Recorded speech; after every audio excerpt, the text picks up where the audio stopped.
This is the best I could do to reach IIM Bangalore.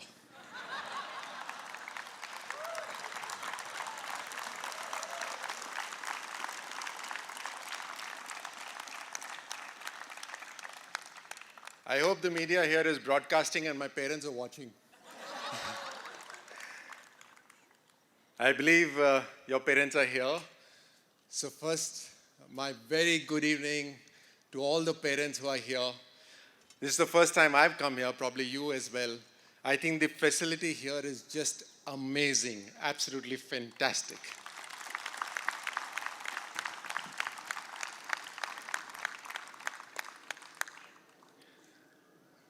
I obviously cannot ignore the dignitaries on the dais. So thank you so much for allowing me to come here.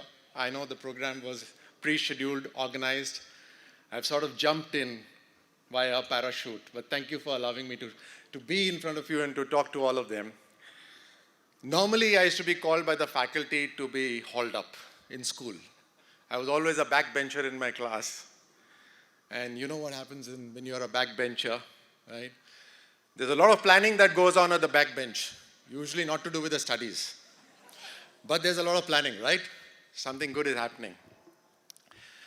Congratulations to about 450 of you who, with your hard work, have reached here. And this is going to be the foundation years for you to build up ahead and do much, much more for yourself and for the whole community and the nation. So congratulations once again to all of you who have made it.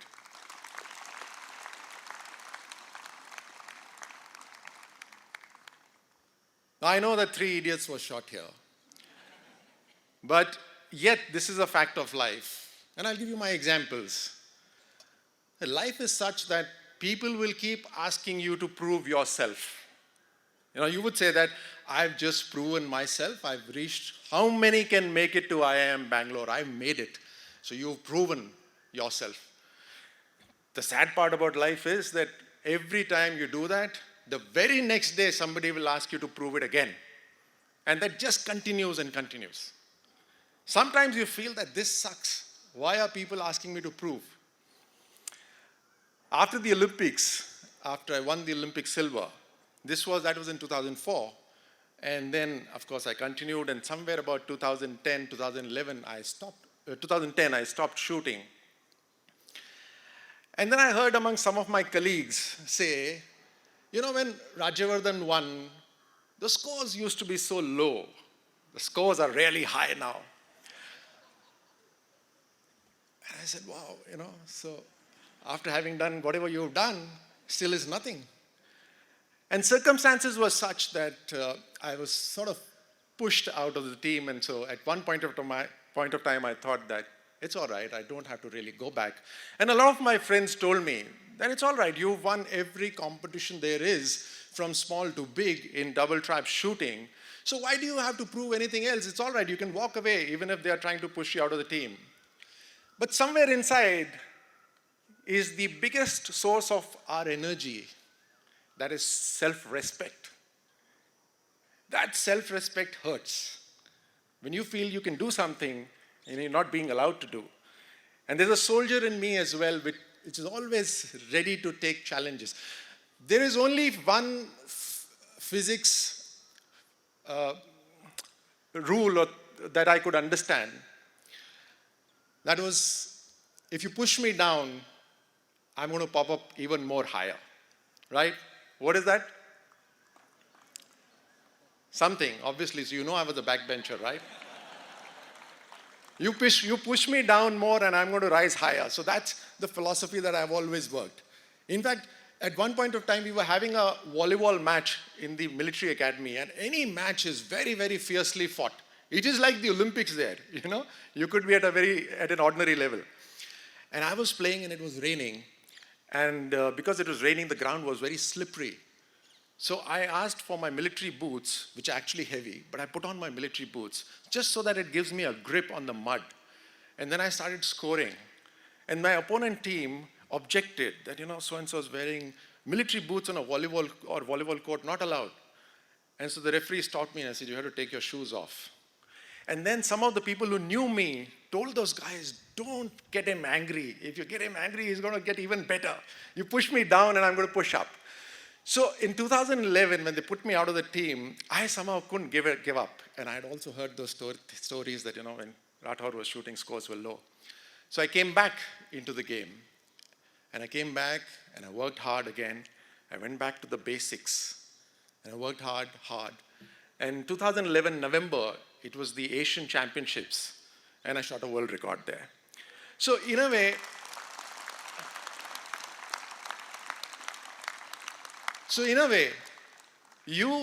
that of course, so what did it give me? It gave me nothing. In 2011, I made a world record.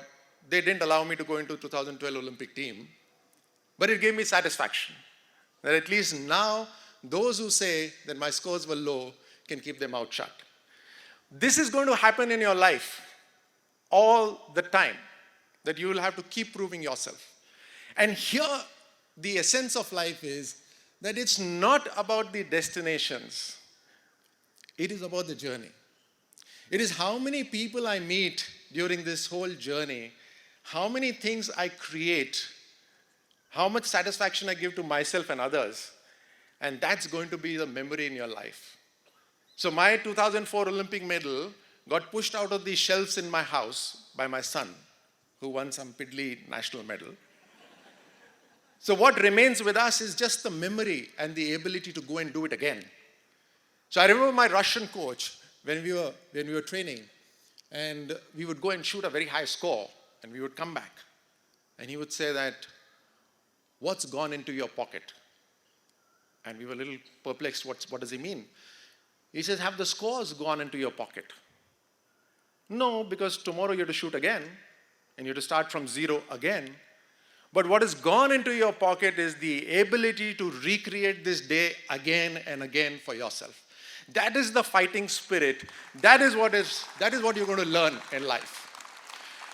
And as you keep moving in your life, you have to create value for not just yourself, but for your surroundings.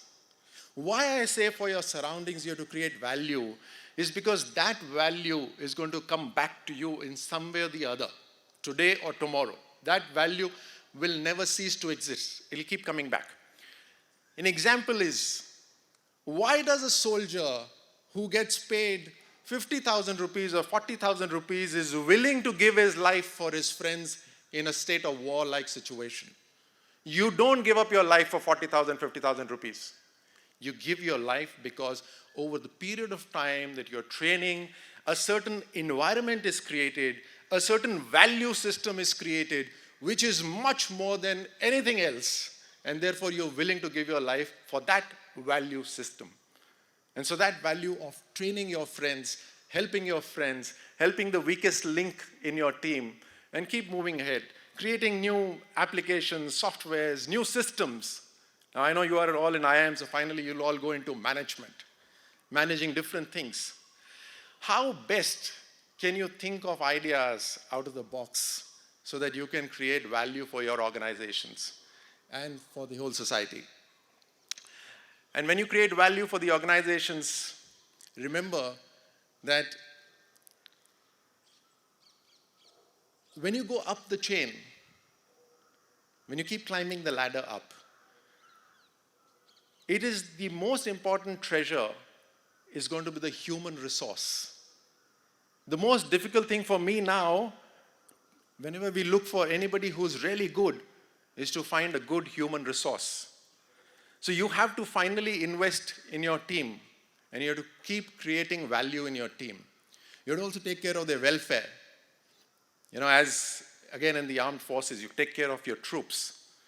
I remember when I was new to Kashmir, I was about 24, when I first went into Kashmir, and I had about 120 people under me. First time going in, weapons in a hand, finger on the trigger. We didn't know what's going to appear from which bush, and I was leading them. And I remember sitting with them for the first time, and they were people much elder to me, but then you are in charge. And I told them that there is only one welfare that I will do for them. And that is, I will take them back alive. Only one welfare. And the rest, they have to give me their body and soul completely. So then, from then on, whether it was raining, whether it was snowing, we were always out. We were like the ghosts. Earlier, the armed forces wouldn't go out so much, but then gradually, it was the terrorists who were scared. Whenever anything moved in the shadow, they would feel it's the Indian army that's moving. So you have to create that sort of system.